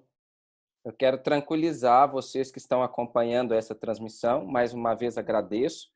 Aqui nós temos membros do distrito nosso, Pastoral de São Geraldo, mas nós temos membros de outros distritos dessa associação, também de outra união. Nós temos de ministério aqui e é um prazer para nós ter todos vocês aqui. Eu quero tranquilizar vocês porque eu estava olhando o rostinho de vocês aí nos vídeos e eu vi alguns com as duas mãos na cabeça, outros copiando. Talvez até um pouco apreensivos, é porque é muita luz sendo exposta num espaço curto de tempo. Mas essa reunião ela está sendo gravada e o pastor Ronaldo me disse que a gente poderia compartilhar depois com vocês. E aí a gente vai assistindo, rever novamente e as coisas vão ficando mais claras, elas vão se fixando melhor na nossa memória. Eu tenho aqui algumas perguntas. E se você tiver alguma pergunta para fazer, eu peço que envie aqui para mim pelo WhatsApp. Eu já deixei o número aí no chat. E a gente pediria, pastor, que você, por bondade, pudesse nos ajudar aí com as respostas. Aqui, a primeira pergunta diz assim: uma pergunta sobre os 10 chifres. Tá. Em Apocalipse 17:16, vemos que eles destruirão furiosamente a meretriz. Ellen White, no Grande Conflito, 655 e 656, aponta que isso acontecerá um pouco antes da volta de Jesus, quando o povo se verá iludido e atacará os falsos pastores que os levaram à perdição. Ora, como entender os 10 chifres como o povo iludido, se normalmente os 10 chifres, que alguns associam aos 10 dedos da estátua de Daniel 2, são interpretados como poderes políticos? Ficou clara a pergunta? Eu acho que eu entendi. Estou vendo aqui o rosto de um grande amigo, rapaz, o Menegaso, ó. Menegaso, gente boa. Não foi você que perguntou isso para me apertar, não, né, rapaz? Menegaso é um grande amigo. Prazer lhe ver, amigão.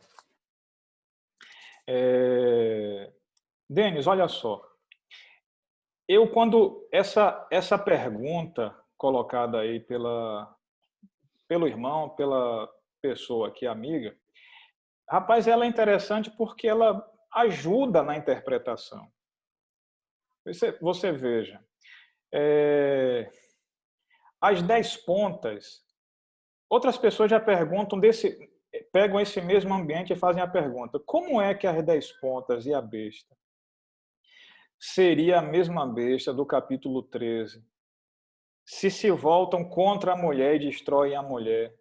E a mulher, por sua vez, também é a descrição da besta do capítulo 13. Então, a resposta é a seguinte, amigos.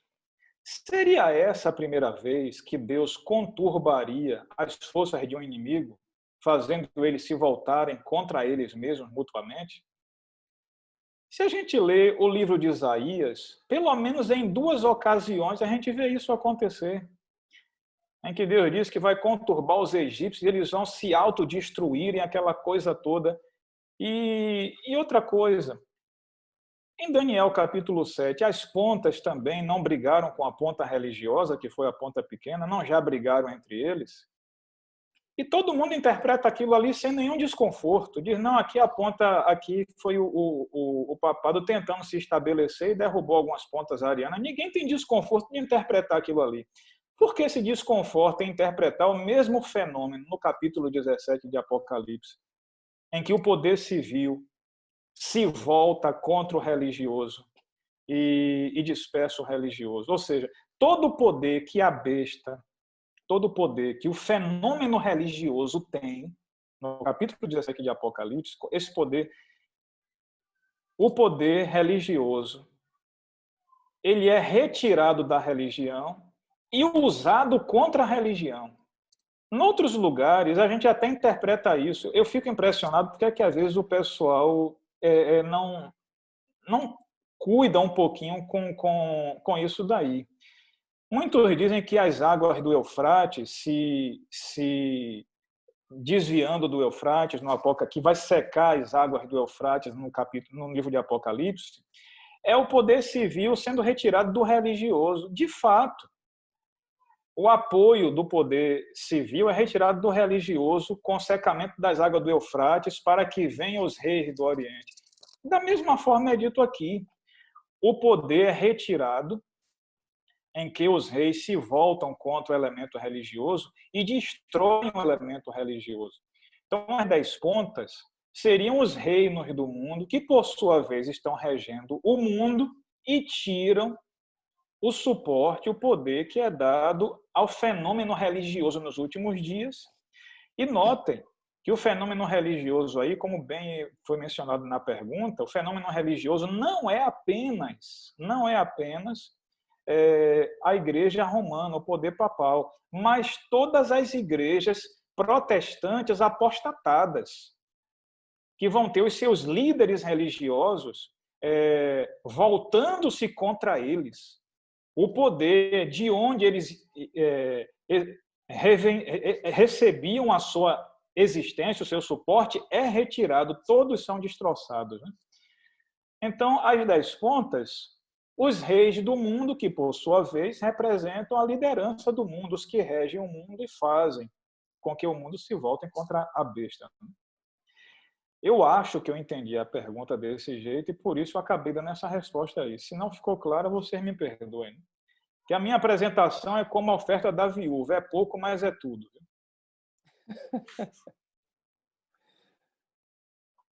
Nós temos aqui uma outra questão. Nós estamos juntando aqui duas em uma para poder ganhar tempo. Se a besta escarlate é a mesma leopardo, que é o papado romano, quem seria a mulher sentada sobre a besta escarlate? Pronto. Essa é uma pergunta aí que muita gente realmente faz para apontar um obstáculo aqui na interpretação. Mas, amigos, a mulher sentada sobre a besta, ela representa a ideologia religiosa que sempre esteve presente na história do mundo. Como é que essa mulher é montada sobre as cabeças da besta? Versículo 9. Ela está montada sobre as cabeças da besta. Se eu digo que essa mulher ela é a Igreja Católica Romana, se é Roma papal, eu vou ter que dizer que ela está sentada sobre as cabeças da besta. Quantas cabeças? 7. Então, ela está sentada sobre os reinos. Se eu digo que é o papado, a mulher, eu tenho que dizer que o papado está sentado pelo menos lá em Babilônia já, pelo menos lá nos Medo-Persas, o papado já, irmãos. Então, se eu digo conclusivamente que a mulher é o papado, eu entro em dificuldade, em desconforto. Mas mulher significa ideologias religiosas que em cada época esteve marcando sua presença e influenciando as decisões civis. Então, nesse caso, quem é a mulher religiosa na ocasião da sétima cabeça? O protestantismo apostatado e o cristianismo apostatado, que é, por sua vez, Roma papal. O fator religioso apostatado na ocasião. Havia religião na Babilônia tentando fazer força nos movimentos civis? Havia, porque foi a religião que quis botar Daniel e os meninos para comer qualquer coisa. Foi a religião que disse que se eles não se prostrassem para adorar a imagem, eles iriam ser lançados numa fornalha.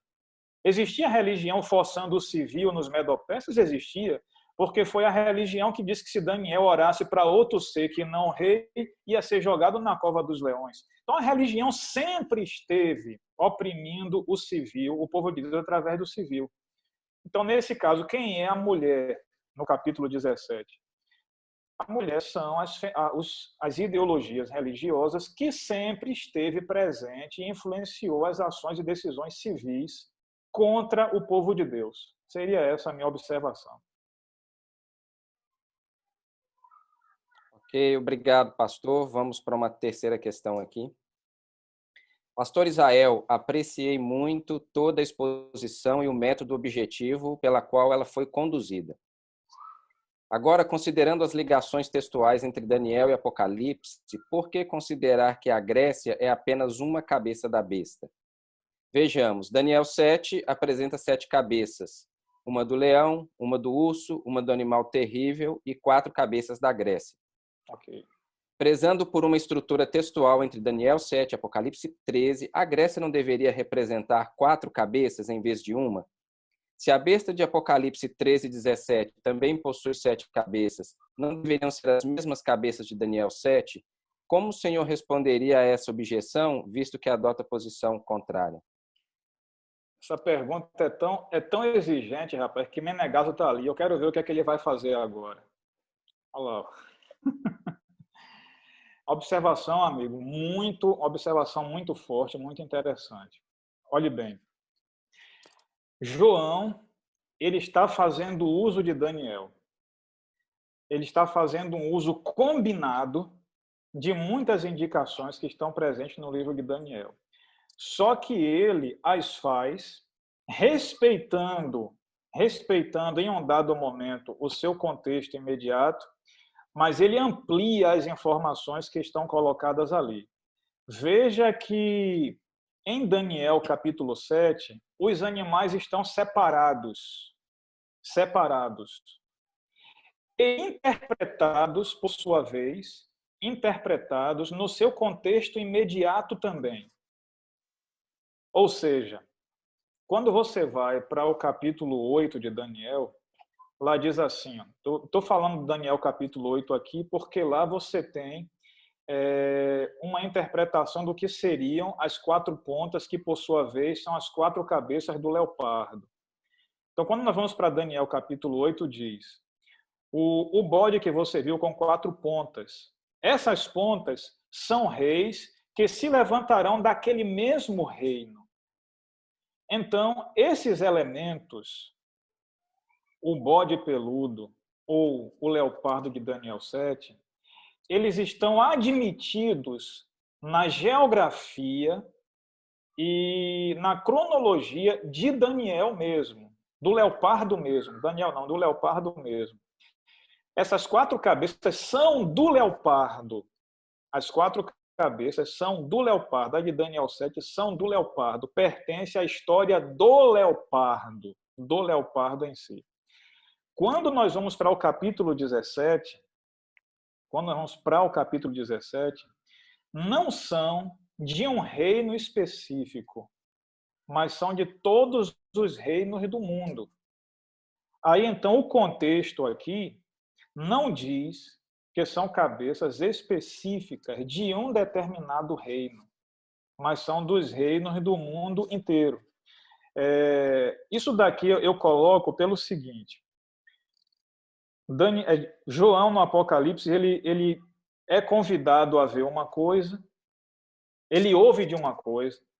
Quando ele vai, então, para a visão, o anjo diz para ele, eu vou lhe mostrar uma coisa. Quando leva e mostra outra coisa diferente.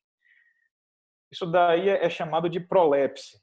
Ele vê uma coisa, ele ouve uma coisa, ele ouve de uma coisa, quando ele vira, ele vê outra. Mas são 2 descrições do mesmo ser. Aí, então, João ele diz que ele vai ver uma mulher meretriz sentada sobre as águas. E então, quando ele é levado para o deserto, ele vê a mulher montada na besta. Ele vê a mulher sentada sob as cabeças da besta.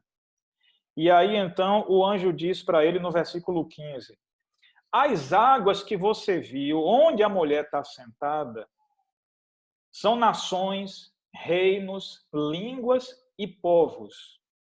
Então, as cabeças da besta são nações, reinos, línguas e povos. Povos de onde? De uma nação apenas? Não. De todas as nações do mundo.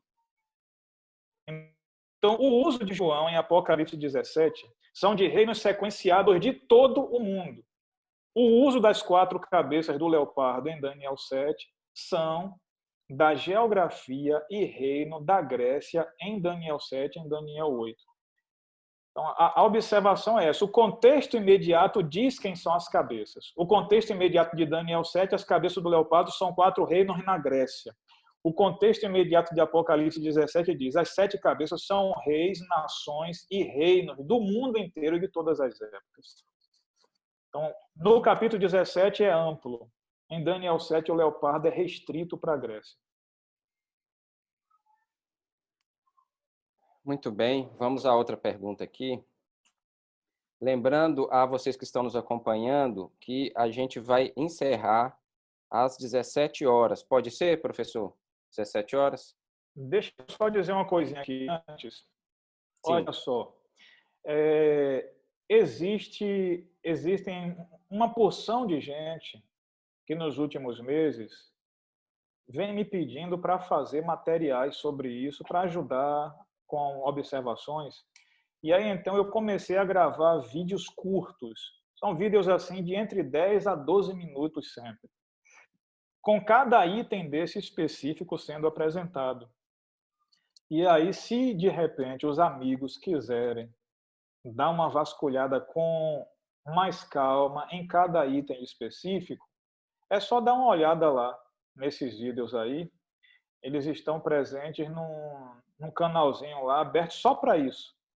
É Isael Santos Souza Costa. Você procura lá, você vai encontrar.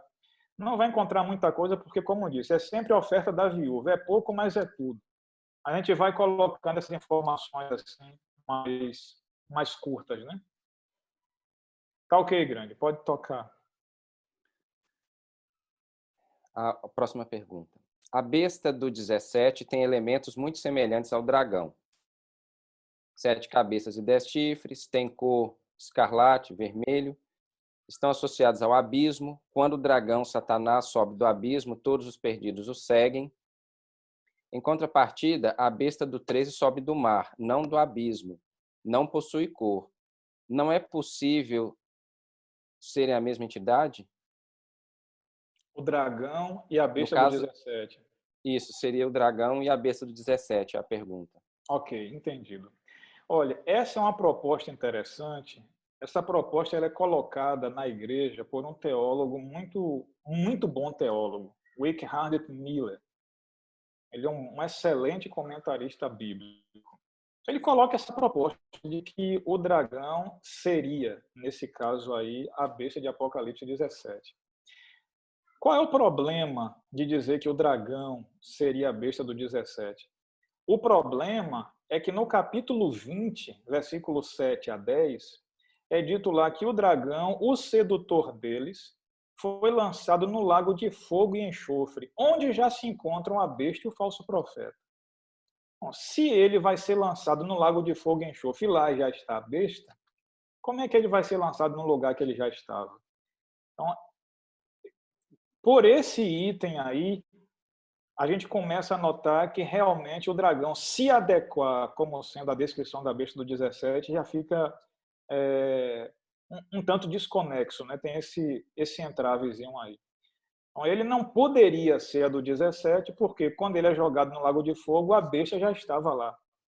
Não fica esse contraste nesse item aí.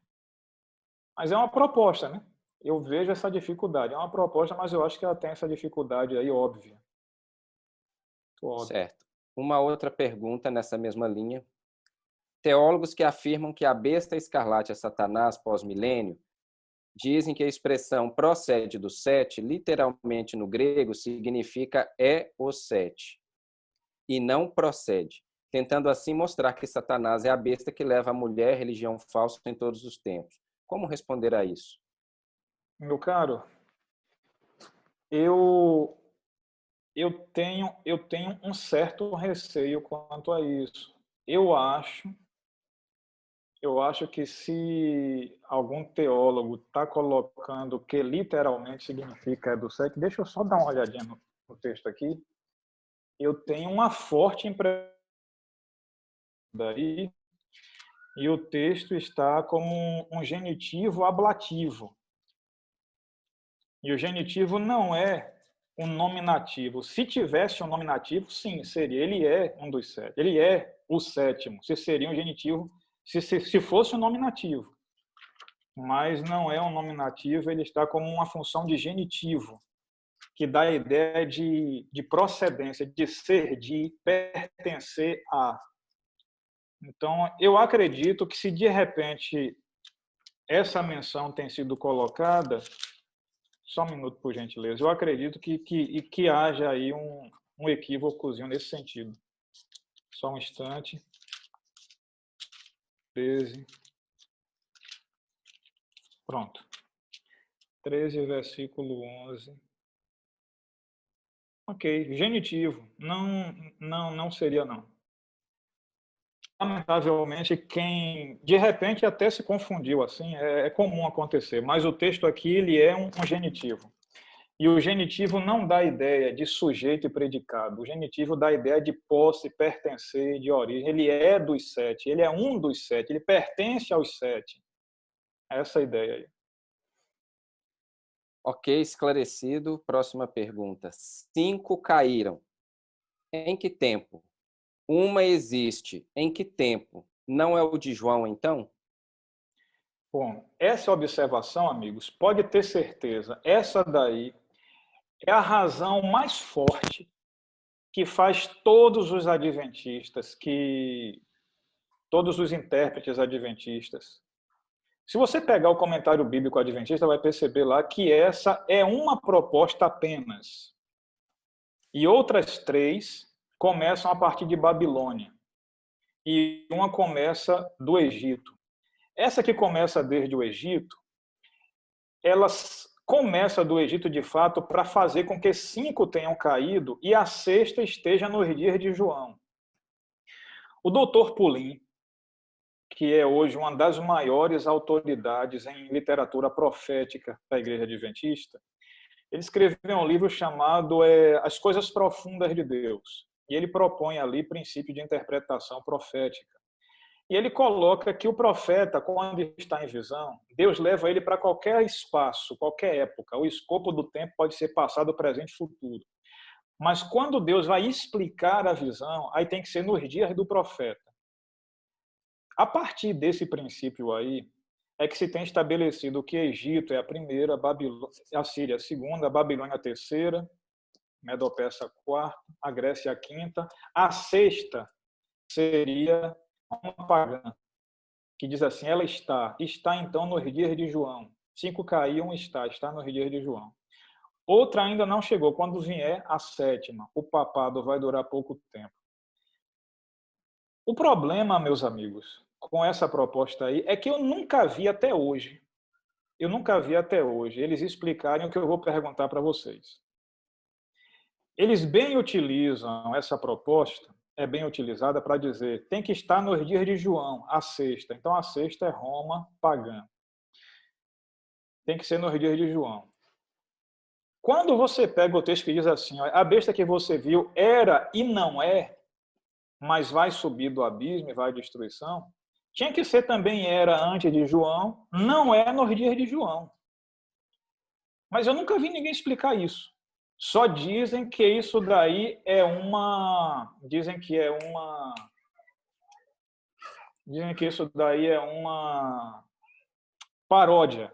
É uma paródia para imitar... É uma paródia para imitar Jesus Cristo, que era e que há de vir. Eu não vejo isso como uma paródia em primeira instância. Mas mesmo sendo paródia, ainda assim tem que ser uma paródia com cumprimento histórico, porque Jesus era e continua sendo sempre na história. Então, onde é que a besta era antes de João? Como é que ela não é nos dias de João? Se é nessa fase que João foi jogado pela besta em um caldeirão de azeite, se é nessa fase que João está em Patmos, perseguido pela besta, como é que ela não é se ela está perseguindo ele? E como é que ela vai voltar a ser? Então, existe um desconforto com essa interpretação aí. Primeiro que eles não explicam isso. E a segunda observação que eu faço, que eu vou organizar melhor aqui a resposta, é a seguinte. O tempo da visão, o tempo da visão deve ser estabelecido pelo contexto enfático da visão. O contexto enfático da visão é que vai determinar o tempo da visão. Por exemplo, no capítulo 8, Daniel ele vê um bode peludo, um carneiro e um bode peludo, com as suas atividades, que representam os medo-persas e os gregos depois. Só que Daniel ainda estava no período de Babilônia. E ele tem a visão do carneiro Medo-Persa e do bode peludo da Grécia. Então Daniel é levado para frente do seu tempo. Ele não está no seu tempo. Ele é levado para frente e recebe explicações do que vai estar no futuro. Não necessariamente a partir dos dias dele. Quando você e eu vamos para o capítulo 7 de Apocalipse, isso é determinante. Viu? No capítulo 7 de Apocalipse, João ele ouve do grupo de 144 mil. E então ele vê uma grande multidão de toda a tribo, língua e nação. Ele vê uma grande multidão. E aí, então, do mesmo jeito que no capítulo 17, nós vamos encontrar no capítulo 7 o agente que interpreta para João o significado da visão. Vem um dos anciãos e diz assim, João, quem são esses que se vestem de vestiduras brancas, que estão com palmas nas mãos? Quem são e de onde vieram? João não diz nada. E aí, então, o ancião responde, olha, esses são os que vieram da grande tribulação, que lavaram suas vestiduras no sangue do Cordeiro.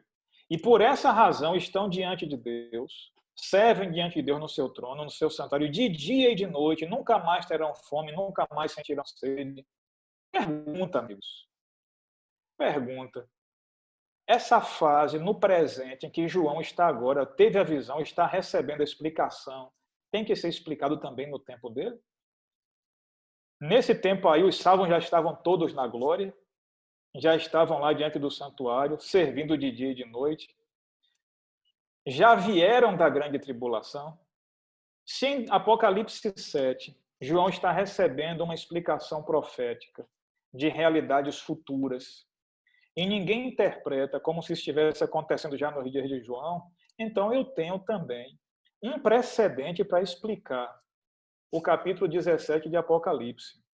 O contexto imediato, enfático do capítulo 17 é o tempo do fim. Ele é levado para o tempo em que a mulher está embriagada com o sangue dos santos. Ele é levado para o tempo do juízo. E aí, então, dessa perspectiva, é dito para João, olha, 5 caiu, 1 está. Outro não chegou e quando vier dura pouco. A besta que você viu, João, ela não é, mas ela vai aparecer. Então, qual é o referente de tempo aí? O referente de tempo é o tempo para onde João é levado em visão, para o tempo do juízo, para o tempo do fim. Ou seja, para a época que nós estamos vivendo. O contexto imediato enfático é desse jeito. Outra coisa, essa mesma estrutura aí, o capítulo 17, verso 1, se repete em 21, verso 9. E veio um dos 7 anjos que tem as últimas taças cheias dos flagelos. Ele me mostrou a cidade santa que desce do céu. E passa a descrever a cidade santa. E passa a dizer quem é que vai morar na cidade santa. Então a questão é, no capítulo 21, verso 9, que João é levado para o final do milênio. E passa a descrever situações do milênio. Isso aconteceu nos dias de João? Ou é para acontecer no tempo próprio da visão? Você tem esses precedentes assim que acabam sendo interessantes para se posicionar quanto ao tempo.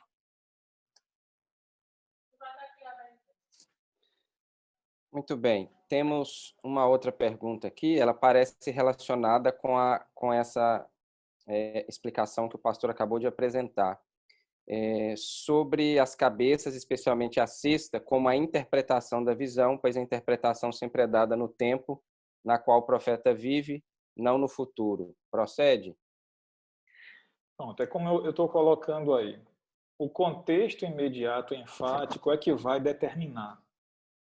Porque João, ele explica, o anjo explica para João coisas que não cabem para o dia do profeta, sim para o futuro, para onde ele foi levado, né? A sexta cabeça, no meu caso aqui, como eu penso que seria a França revolucionária, seria a época que nós estamos vivendo mesmo. Desde esse período que as democracias se dispersam do jugo do poder religioso para estar operando junto com eles contra o povo de Deus, né? Eu creio que, se analisarmos o texto com cuidado, para o tempo onde João é levado, existem informações próximas a esse texto em si, que acabam situando ali o momento histórico da visão.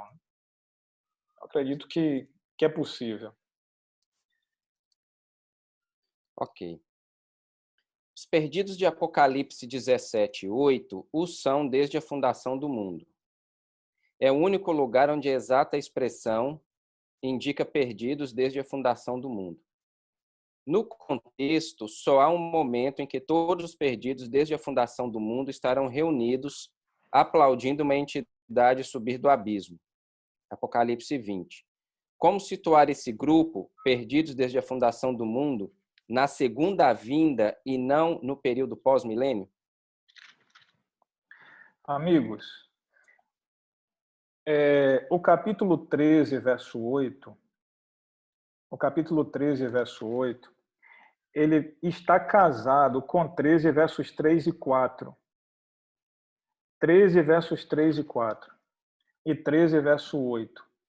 Que a expressão é: e adorá-la-ão todos os que habitam sobre a terra, aqueles cujo nome não foram escritos no livro da vida do Cordeiro, que foi morto desde a fundação do mundo.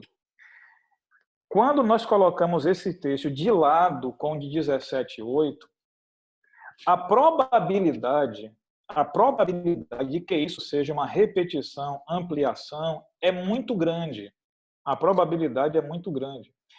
Então, eu creio que aqui o referente seja a besta em si e não o dragão, e o momento seja o momento de cura da besta e não depois do milênio. Eu creio por quê? Eu creio pelo peso de contexto. Quando se diz que o dragão não é a mesma besta, porque o dragão vai ser jogado no lago de fogo e a besta já está lá. Então você tem essa distinção. Você tem a linguagem de muitos que não estão no livro da vida, que vão adorar a besta do 13 e vão adorar a besta do 17. Então são propostas. Pelo peso de evidências, pelo peso de sugestões, eu creio que seja o mesmo grupo implicado para a mesma ocasião. O sair do abismo, a cura.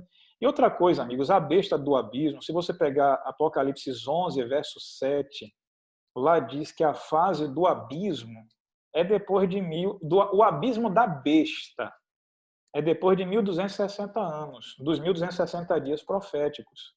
Pegue Apocalipse 11, 2 e 11, 7. Quando é que a besta ela entra na fase de abismo? O abismo da besta é informado depois dos 1260 anos proféticos, que é quando as duas testemunhas terminam o seu período de profetizar vestidas de pano de saco. Então, o abismo da besta é no final dos 1260 dias, ela entra na fase de abismo. Então, eu creio que esteja por aí. Amigos, deixa eu fazer só mais uma observação e eu termino, porque realmente o tempo avançou. Tem uma proposta que diz que o oitavo rei é os Estados Unidos da América. Mas os Estados Unidos é o oitavo rei. É a proposta apresentada também por um outro bom pesquisador, que é o professor Dr. Dornelles. Eu creio que não cabe também pelo seguinte: por que é que o oitavo rei não pode ser os Estados Unidos? No capítulo 17 diz que o oitavo rei é o que sobe do abismo e vai à destruição.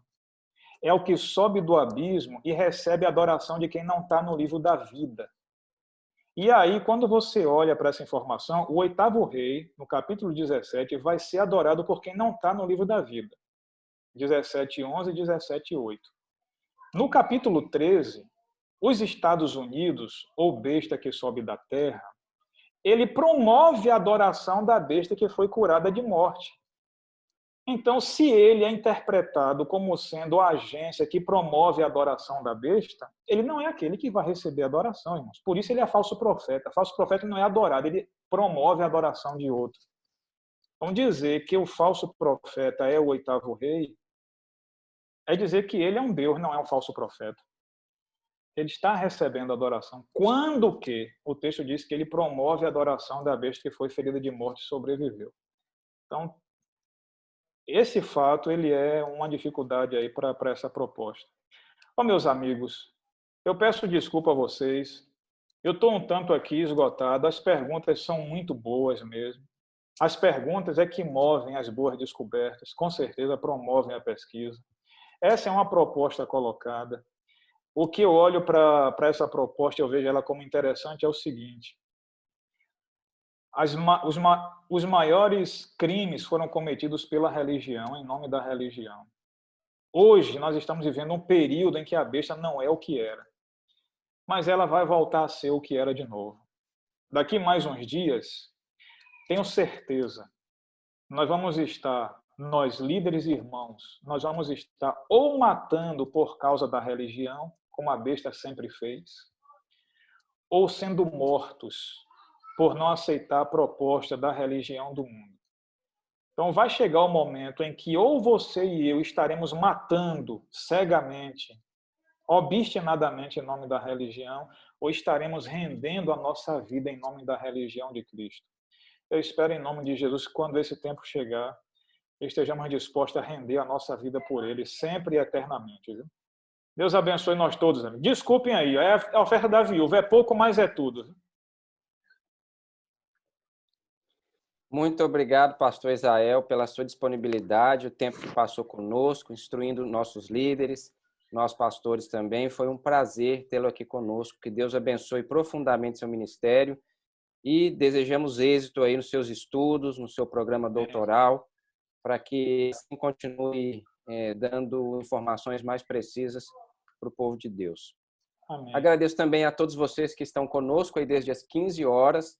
Foi um prazer ter todos vocês. Obrigado pela atenção, pelas perguntas que foram enviadas, todas elas apresentadas de maneira muito respeitosa. Muitos elogios aqui no chat relacionada à palestra que nós tivemos aqui. As pessoas elogiando, pedindo material, buscando mais informação. E a gente fica contente com esse retorno de vocês.